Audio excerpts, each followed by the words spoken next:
hope for the world is found in the message and mission that the church is called to share.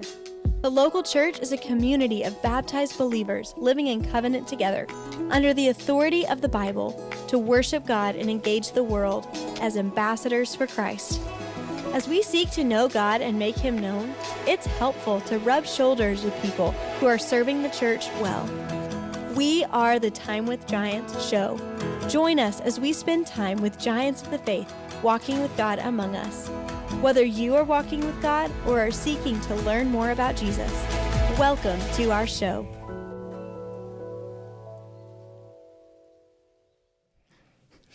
Well, welcome to Time with Giants today. I am Chris Wall, and Emily Kuykendall is not with me today. You can tell. That's not you guys. This is Brennan Fulton. He is on staff at our church. This is Chad Balthrop. He also serves here. And Emily has less facial hair than she Brennan does. A little bit less. Yep. Well, we are following up to a sermon that was preached on June 29th. And we're kind of dealing with these giants of the faith that I get to work with on a daily basis. The reason that our local church really should be the primary target of our giving. I would encourage you to go back and look at that message, because we're going through the Sermon on the Mount, and we started chapter 6, dealing with God as the primary audience of our giving, but the wisdom that our local church should be the primary target of our giving, not the only target. We should give to many things, but when it comes to the primary target, we believe the local church really is and should be the primary target of our giving, and we're going to kind of dig a little deeper into that. And just as a biblical preparation, again, if you didn't catch that sermon, 1 Corinthians chapter 8, let me tell you what it says. It says, "But since you excel in everything, in faith, in speech, in knowledge, in complete earnestness, and in love, we have kindled in you. See that you excel also in the grace of giving. I am not commanding you, but I want to test the sincerity of your love by comparing it with the earnestness of others." And it's interesting in the scriptures that we're often challenged and encouraged to test our walk with the Lord in giving. He says it here, Paul says it here, that God says it here to us through Paul. Malachi, it says this. And giving is not just a box that we check. It's a calling that we have, a responsibility we have. And you know, we want to dig into the discipline of giving and why our local church is the primary target. So Brennan, you know, one of the things I'm grateful for you, you might articulate just kind of maybe to somebody that doesn't know you, what you do, but you lead kind of the tip of the spear for our church in the helping arm to our community. And I'm thankful for the Mission Center. And that's a big part of our ministry. So articulate a little bit about the Mission Center, and then kind of let's unpack this reason. And I think you possess the tip of the spear as to why our local church is the primary target. Articulate that a little bit. Yeah, so at the Mission Center, I get to be the executive director over there and get to lead that ministry. And that ministry started long before me. It's been around in our community for almost 20 years. Some local Some of our church members, yes, that's what I was looking for. Some of our local church members saw some needs, and they felt compelled by God to meet those needs. And it started with a lot of like baby items, like car seats and strollers and diapers and things like that. And then, people began asking, do you help with food or adult clothes? Because we could use some help with that. And so it grew and morphed into a mission on Main Street in Owasso. And then shortly after you came here, you were like, that was one of the things that drew you here to be your senior pastor. And shortly after you came here, we began the campaign to invest in that at a larger scale. And man, I am so thankful that you listen to the Lord in that, because I get to see every day. I get to see what God is doing in that place and through that ministry. We've grown from, maybe helping 30 or so people a week back over on Main Street to last month, I believe we helped 400 families in our area with food, clothes, and personal care products. And that's not to mention the 34 senior adults that are homebound that we deliver groceries to and minister to, and our car care clinic where we help single moms, senior adults, and widows and widowers with routine maintenance and things like that. Those are the kind of the core, our furniture ministry that helps so many people in our area, in Owasso and Collinsville with furniture. Man, those let's not forget them. They work super hard in all the elements, and I'm grateful for all that God has done through the Mission Center. And if I could just kind of try to align a couple of just a story of one family that we've helped at the Mission Center, but it actually all started right here in our own local church. We have a ministry through our missions that's ELL, and it teaches English as a second language, right, to those that need that. And there was a family that came here from Northeast India, and they came here they've been in the States about 5 years. They've been in Owasso for about 3. So 3 years ago, they start getting help through our ELL and start learning English. Over time, they began to understand and began to be able to articulate that, hey, we have some other needs. Is there any kind of food help? Is there any kind of help with clothing? And our ELL volunteers were like, yeah, there's the Mission Center. It's part of our church. It's right across town. And one of them in particular, she volunteers there every Monday. She's one of our interviewers that has one-on-one conversations with all of our neighbors. She said, "I'll be there Monday. Come." And so they came and they showed up, and they began that process of we sit down with all of our neighbors one-on-one, and we have really the goal of sharing the gospel in mind in that conversation. We assure them, like, hey, we're going to help you. These are the ways we can help you today.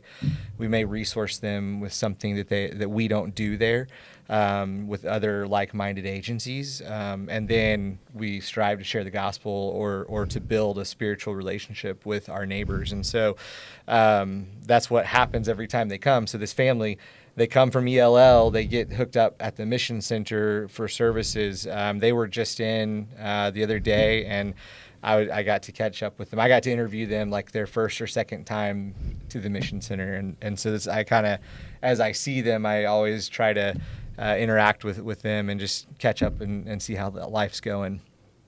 And this last time they came, they were really articulating a bit of a struggle, and they really wanted to be able to attend a local church, but they have a church that speaks their native language, but it's way down South Tulsa, and so with it being so far, they don't get to make it as often as they would like. And I was like, well, man, you guys have been really working on your English. You can understand really well, and you can articulate really well.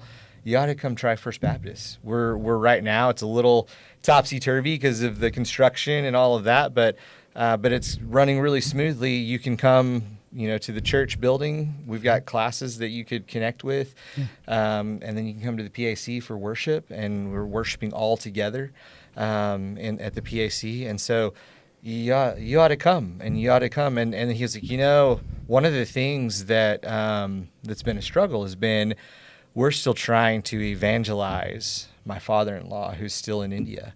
He said, he articulated that, he sees his money and he believes in his money because he can touch it and because it can help him.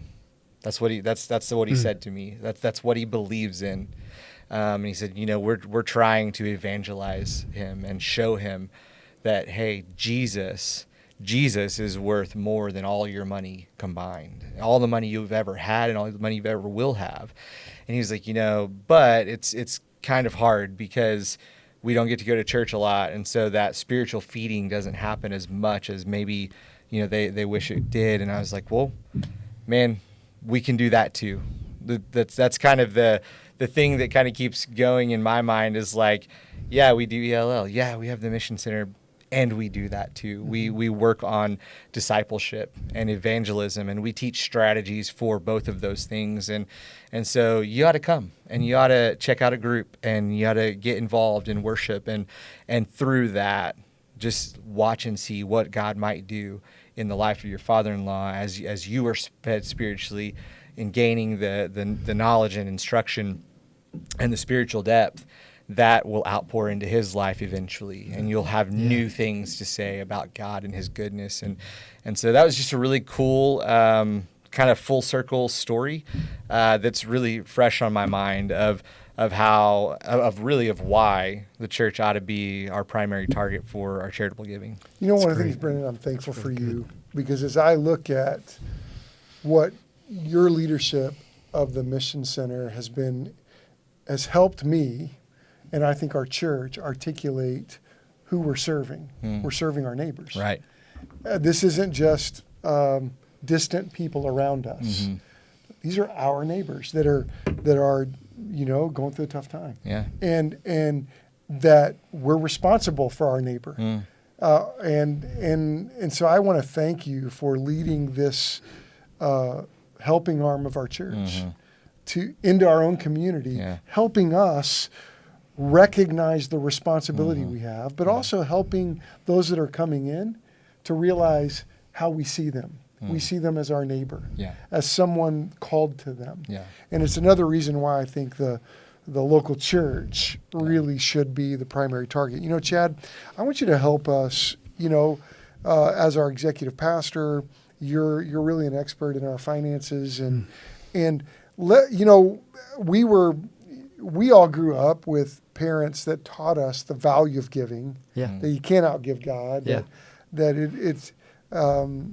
So how if somebody's going to start giving, how would they start? If that's they a great have question. Maybe a lifelong example. And I think that's a great question. And I really am thankful for a dad that taught me how to give, and I know you guys are too. But the reality is everybody starts somewhere, right? Mm-hmm. Everybody starts at some point. So whether you started when you were a kid because you had a family that just did that, or whether you're more mature at this point, in your 50s or above at this point, it's great to just get started. Everybody starts somewhere. You might as well start today. And one of the things that's true for me, I always try to eat healthier. But for me, healthy doesn't include vegetables, right? And so like my go-to healthy food is fruit, but most of the fruit I eat is just covered in sugar, right? And so I'm not Chad's fruit cup is my favorite. I'll confess it's a pretty good fruit cup, but there's no way it's healthy because it tastes too good. But it's possible for me to eat all that fruit covered in sugar. It's possible when I do that I can feel healthy without actually being healthy. And that's one of the challenges with just being generous. I just think it's possible for us to feel generous without being generous. And sometimes that's because we've just never really learned how do we get started? How do we get going with that? And here's what I encourage people to do. It's easier to not just feel generous, but to be generous when you have a plan for your giving, when you're intentional with it, when you're prayerful about it. And so the way you get started really is not that complicated. It is a little bit like eating healthy and exercising. There's just some simple steps you can take. And I always think of it like this. I think we should pick a time, we should pick a target, and pick a percentage. What I mean when I say we should pick a time is there needs to be some kind of trigger in our lives that reminds us it's time to give. And for me, every time I earn something, I want to give something. It's biblical. It's a great practice. Every time I earn something, I give something. So I pick a time, and that's just kind of my trigger. It's my reminder that even though I've worked for what I've earned and I've invested with what I've earned, it just is a reminder that God's provided for me. And now that I've earned something, through the gift of work that he's given to me, through the gift of investment that he's given to me, through the gifts other people have given me, now that I've received, it's possible for me to give. Sometimes we forget that it's not possible to give until you've first received. And so by picking a time, every time I earn something, I give something, I'm honoring the fact that God's provided for me. Now I can faithfully provide for the things he's called me to be a part of. So that's the first step, pick a time. The second step is to pick a target. That's actually how you can experience what I think of as guilt-free giving. You know, sometimes you turn on the TV or you're watching something online and suddenly the person comes across your screen and they're trying to help you to, you know, feel guilty because you didn't give to support that one little kid in that one little country. And that's great. That's a worthy gift also. But the reality is God's called us to this community in this generation. And for those of us who are members of our church, he's called us together to do something. And so when we say pick a target, Scripture teaches, and really just practically, my membership here at the church, this is the place God called me. And I'm surrounded by people who have blessed me, who I want to be a blessing with. But beyond that, by giving through our church, God's able to take what I give and multiply it well beyond anything I could imagine. So I pick a time and I pick a target, and I believe our church is a worthy target of your gifts. And I think you said that really well, Brennan. You told one story that connected the way we meet practical needs with the way we meet spiritual needs, with the way we meet physical needs. And it's all wrapped around what happens inside the walls of our church and outside the walls of our church. And all of it happens because members of our church are called to serve together. So the church is a worthy target of your gifts. I think it should be the first target of your gifts. And I think that's scriptural too. God gave his first and his best for us.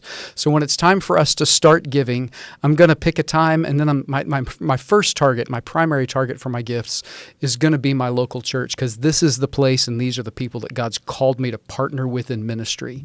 And at the same time, I want us to grow the kind of muscle of generosity that helps us to see the needs all around us, to help us to see the people all around us. And I think that's another advantage for picking a target.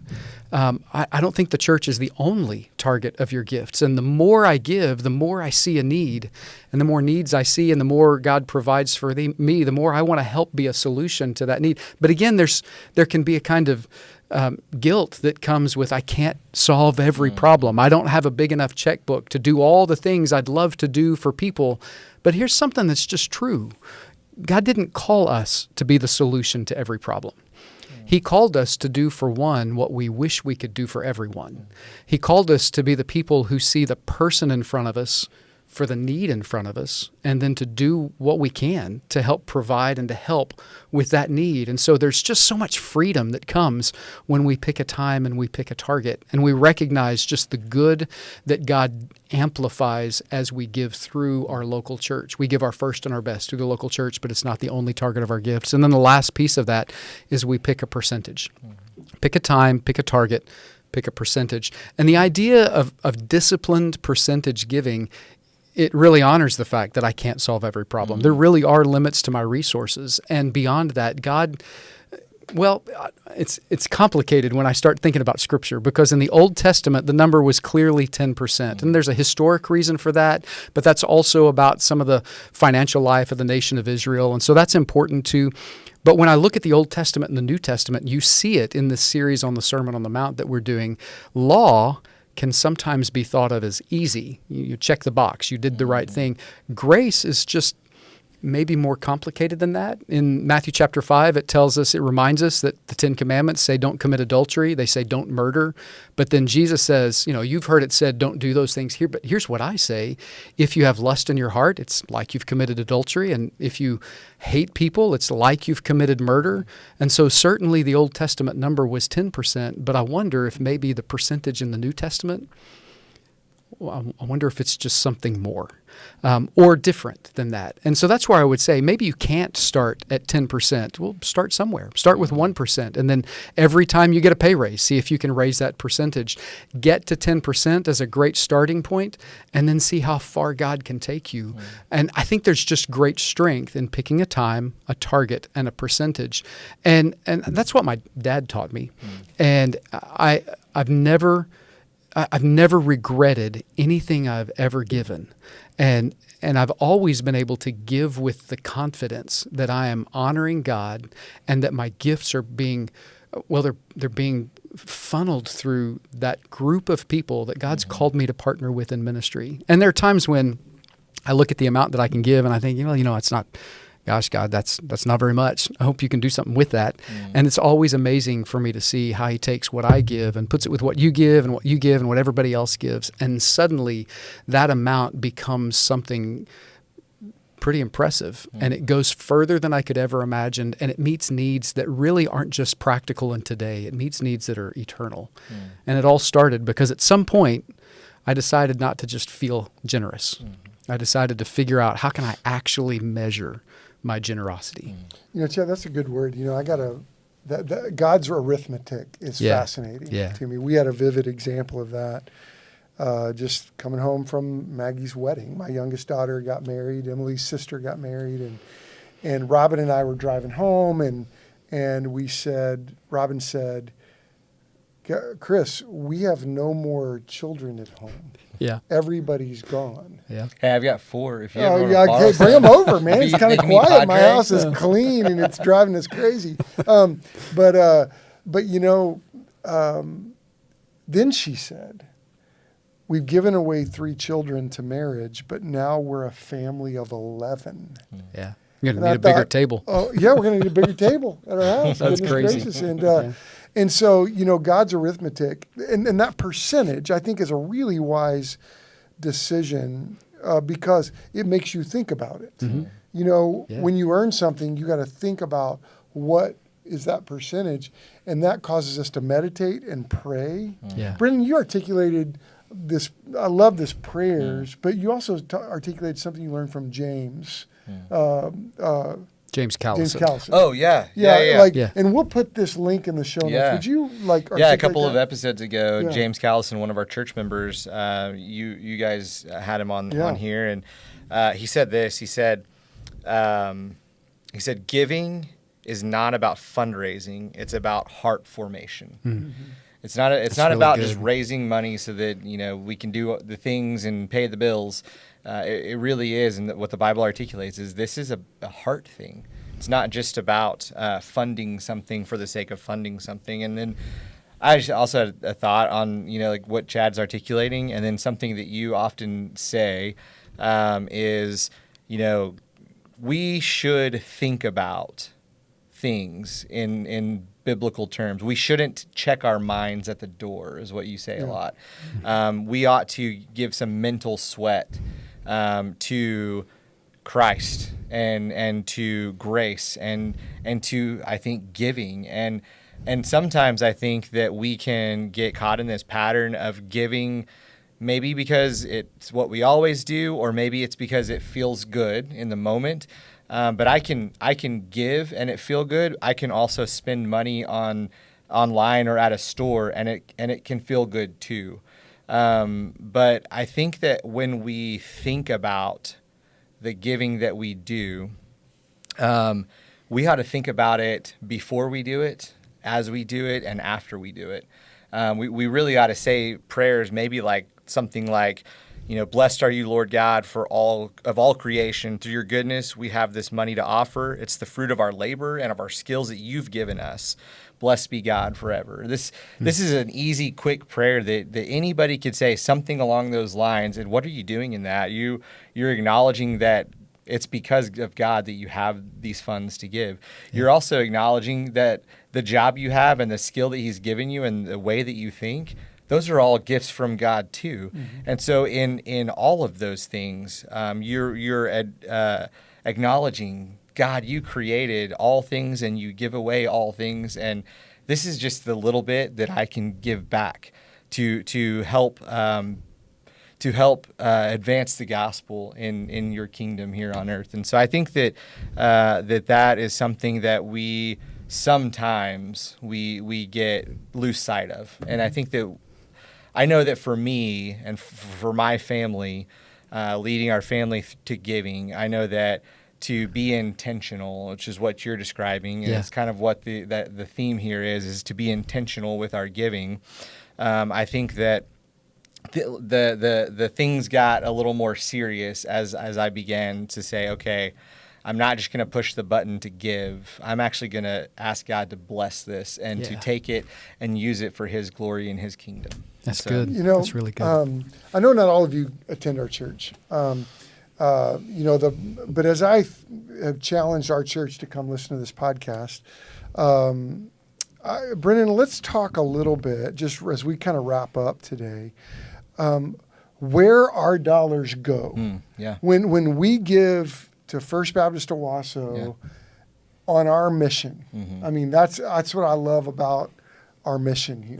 That's kind of our nickname as I look at our church and our community. We're a church that's on a mission.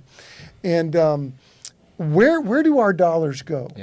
Just kind of articulate that. Yeah. So we really have 4 primary funds. And I'm going to talk about 3 of them first, and then let's get into a little more details on the last one. The first one I'm going to talk about is our First Baptist Owasso endowment. This is how you can give to the future of First Baptist. This is an investment account that our church has that people can publicly, and you don't have to have any kind of special permissions. You publicly can go to themission.net/give and hit the drop down, click endowment, and give to that. That will go into an account with Water's Edge that will pay dividends to our church over time. And it's not something that we're just going to extract and use. It's something that's going to grow, and it's going to benefit our ministries well into the future. And so that's new. That's really a new way to give. And it's what I think of as kind of like that's giving to the legacy. A good target for estate giving and things like that. You can give from estate giving, stocks, like all kinds of ways to give to that. But another one is, we talked about it earlier, so I won't go into great detail about it, but the Mission Center is another drop down on our giving page. You can give to the Mission Center for all of those ministry needs that we have that we're giving away, like the food, clothes, personal care products, things like that. That's another one. Another one is our Next Steps campaign.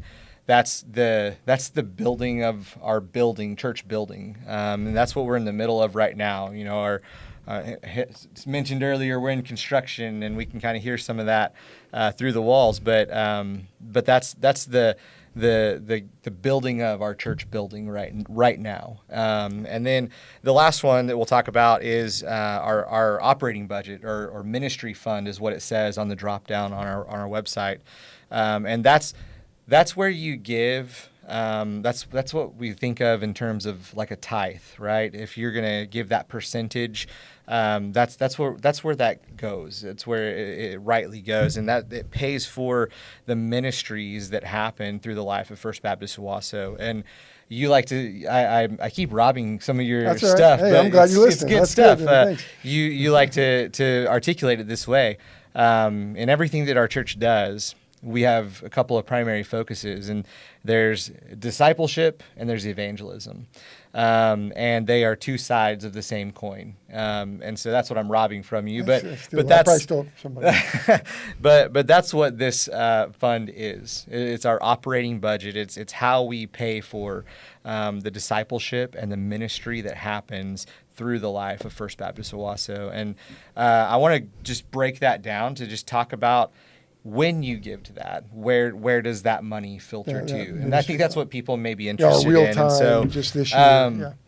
So 1% of that, so 1% of every gift we receive goes into savings. 12% of that goes into missions giving. Okay, that's things like the cooperative program, which I'm going to let you explain a little bit about that. You may not know, if you're new to Southern Baptist life, we're a Southern Baptist church, so the cooperative program is how we cooperate with Southern Baptist churches all over the nation.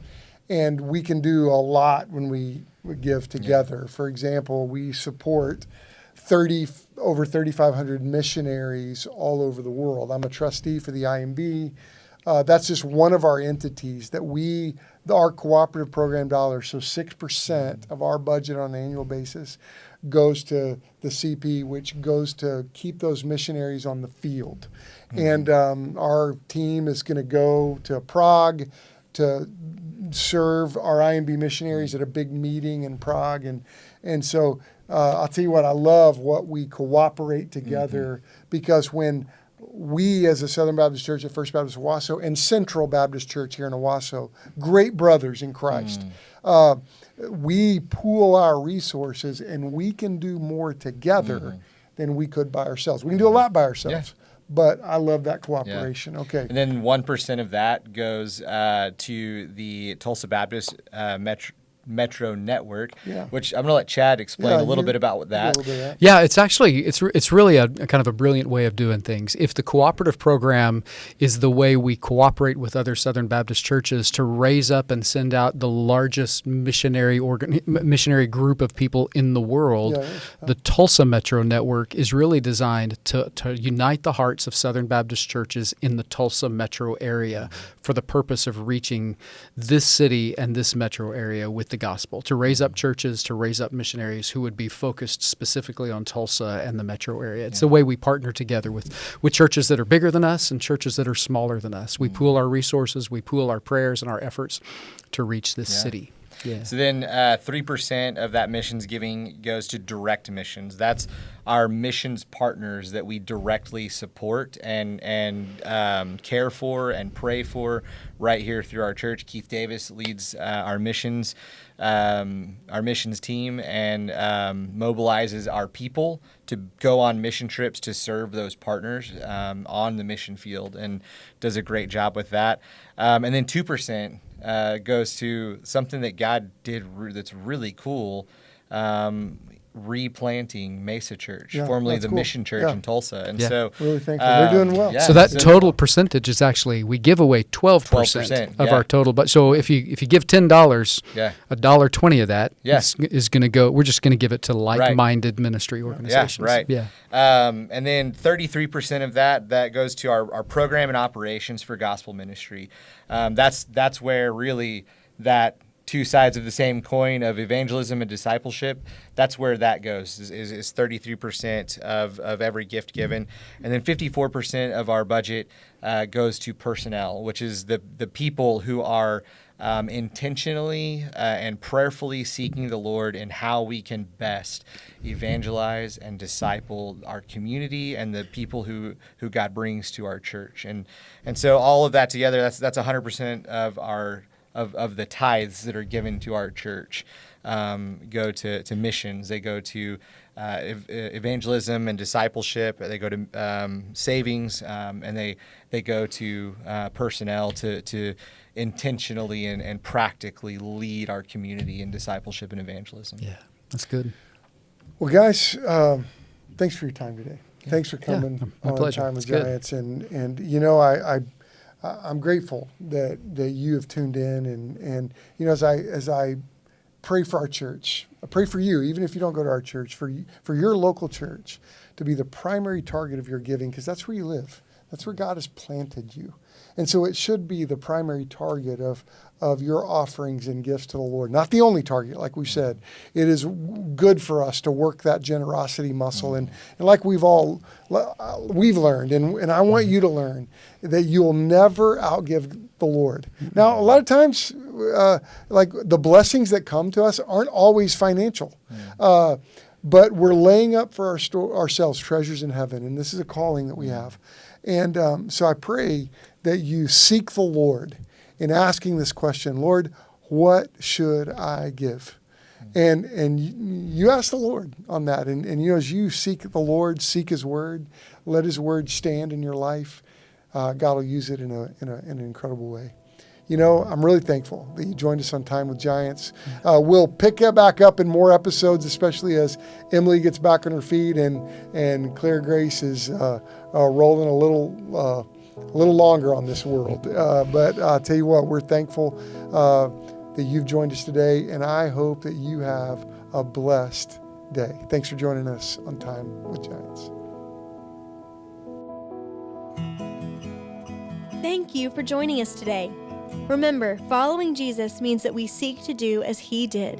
Whether you are learning more about spiritual disciplines or simply sitting at His feet, we pray that our conversations here might be a stepping stone on your journey to know God and make Him known. As always, our prayer is Romans 15:13. May the God of hope fill you with all joy and peace in believing, so that by the power of the Holy Spirit you may overflow with hope. Has our podcast been a blessing to you? Help us out by subscribing to our podcast and sharing it with others. To be a monthly supporter, click on the link in the show notes or go to our website at alifeworthfollowing.org. See you next time on Time with Giants.